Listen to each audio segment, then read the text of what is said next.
Hello everybody, welcome back to Cole Ufology. I am your host, Cole, from Cole Ufology. And today I'm going to be discussing UFO beams with you. And the reason I feel the need to discuss UFO beams is because they're such a widespread topic and not enough people cover it for how, common it is. And so I felt the need to explain it. So without further ado or ranting, let's just get straight into it. So UFO beams, they are simple in concept, complex in actuality. So the concept of a UFO beam is there's a UFO ship and the bottom of it opens up, launches out this beam of light and can abduct people, cows, or just anything really. And it just sucks it up into the ship, or it just makes everything float, or messes with electromagnetic currents. And that seems pretty straightforward, but we're going to be discussing how they work and what causes this, because people could be like, oh, that's not possible, when in actuality it makes a lot of sense if you take into consideration all of the factors that come along. So the beam is, in actuality, it's like a pulsing electromagnetic current as well as a giant magnet. So let's say this book right here, my ufology book, is a UFO. So the UFO is opened at the bottom now, and it's launching out this beam of light. It's sending currents of energy out and in of the UFO, constantly sending these currents. And this monster is down below it.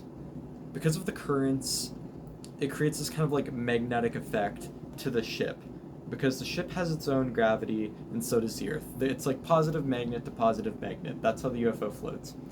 And so this thing, instead of being tied to the Earth anymore, because this is gravity, boom, it falls to the Earth. This is the UFO's gravity. The currents are coming down and it creates this anti-gravity field almost. So now it's not tied to the Earth anymore, it's floating. But then it not accidentally, but it then connects to the UFO's energy and gravity.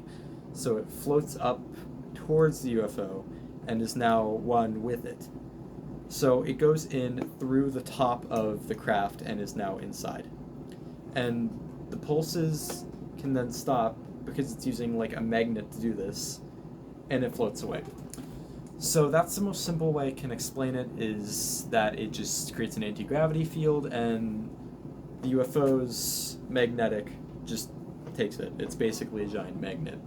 And so if you want it to understand how it shuts off electronic devices at the same time, like cars in that Ohio incident with the police officer, or just in general, if you have your own experience and your walkie-talkie goes haywire, or your cell phone, that's because basically, as I said, it's electromagnetic waves and currents being sent out from the craft.